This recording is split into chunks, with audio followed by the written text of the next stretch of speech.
Hey, welcome back. This is John, Be Superfly, here to talk about Demo 4. So this one is one that I think will be used somewhat often. A call to action with a hamburger menu that opens up. Nice cool whale image in the background here. But let's get into this and see how to set this up. The other cool thing about this one is if we go to mobile here, we'll go to tablet and then the stack here. Now, this could stay over here next to it. You don't have to stack these like this. I'm just showing it can be done. And then when it gets down to tablet down here, you can either hide this get started button, or you can have it, or down to mobile, you can hide this get started button, or you can have it show. So whatever you decide, that will work. But just showing that, or we could stack this when it gets down to the phone mobile and leave it next to each other like this for tablet.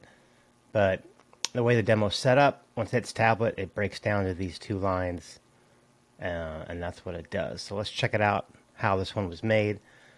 This one does have some CSS in it, and so we'll take a look and see what that is first. So let's go in here to the, well, first let me go go to layer here and see if I got any other CSS going on. Okay, no. All right, so we see here that on desktop we have a 3-column setup here, like this. And I'm using some CSS to get this to scoot over here close to the hamburger menu. So let's take a look at that CSS. Because technically, these two, this is in one column and this is in a really tiny column. Let's actually inspect this and take a look at that. So here's my main column here. Then I got this column here. And then that column that holds the hamburger menu, but you can see the button is getting moved way over here. So let's take a look at that. Okay, so to get to the CSS, we're going to go into the settings area here, advanced custom CSS, and this is it. So this button here has a class of CTA button, and I'm shifting it left and top here. And then I'm giving a certain column a higher Z index, so it's clickable above the other columns. And then we're adding some navigation padding here. I'll show you what that is. That is just this padding right up here. And we're working on a way to have this be a setting in a future version of Mhmm. And then when it gets down to tablet 980 here, just making the navigation clickable here by doing this. Again, normally you don't have to do this, but in this certain demo, with things being close to each other like this, you have to do this. Moving the CTA button, shifting it, like I mentioned, it goes up. It goes down here and to the left, or to the right. And then this here is editing a couple of the columns. So looks like we're editing the 50% column here to be 48.5, margin 3%, and then the other columns to be a little smaller, 22.75. And then we're adjusting some margin right. Yeah. If I didn't have this here, let me go ahead and save it without it.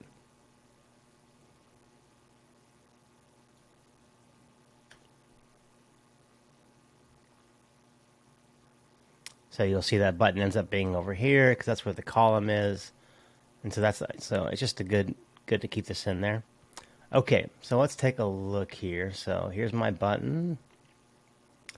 There's that CTA class. Otherwise, it's just a regular button. This here, I believe, is a regular image module. Yep, this is a regular image module. We do have a logo module here. And probably would use that instead of this one, because the logo module Has a couple, let me add it real quick, and it has a couple cool things. First of all, you can change the logo on scroll, and you can automatically link to home, but just by turning that on. So that's a cool thing about the logo module that we have. And if I go to the home page here, oh, let me go home page here and new tab. Let me refresh that. This is the logo module, and you'll see when I scroll it changes to a different logo. All right, back here. So let's just take a look at this hamburger settings. Let me go ahead and close it here. So here's the menu that it's doing, the main menu, and then this one, it looks like it's, oh, I see. It's by, I think I'm turning this on and off by row.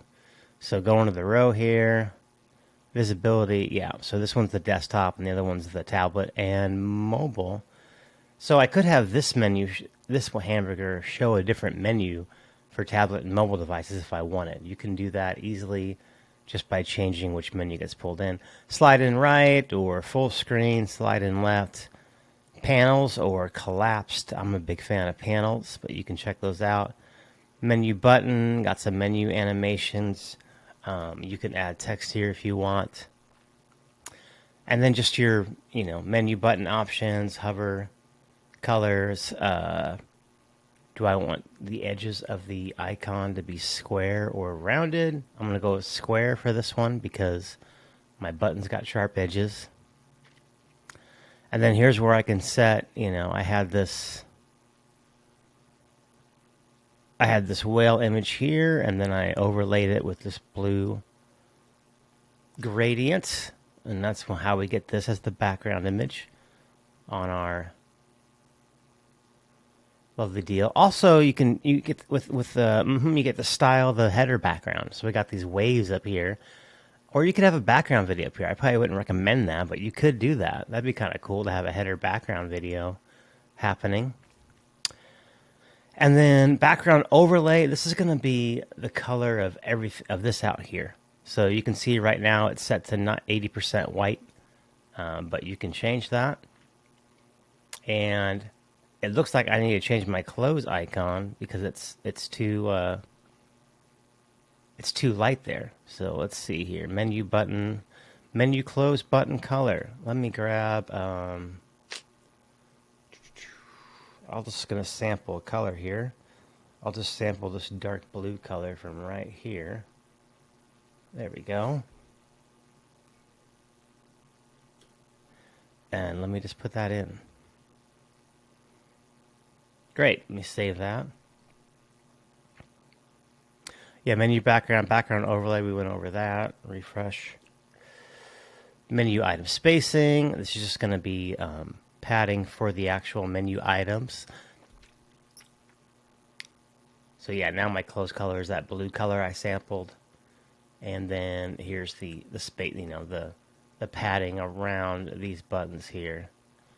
And I'm actually gonna sample this color over here, this blue instead for the close button. That's a little dull for my taste. There we go. That's better. I like that one better. And then these other ones are pretty self-explanatory. Menu item text options, and then sub-menu item text options. So if you wanted your sub-menu to be a little smaller, here the sub-menu size is 20, or the menu item size is 26. So a little bit, we'll refresh this to make sure that close happened. Okay, yeah. So this font is a little smaller than the main one, right? Okay, that's it. I'm just going to sample that color right there. Not a fan.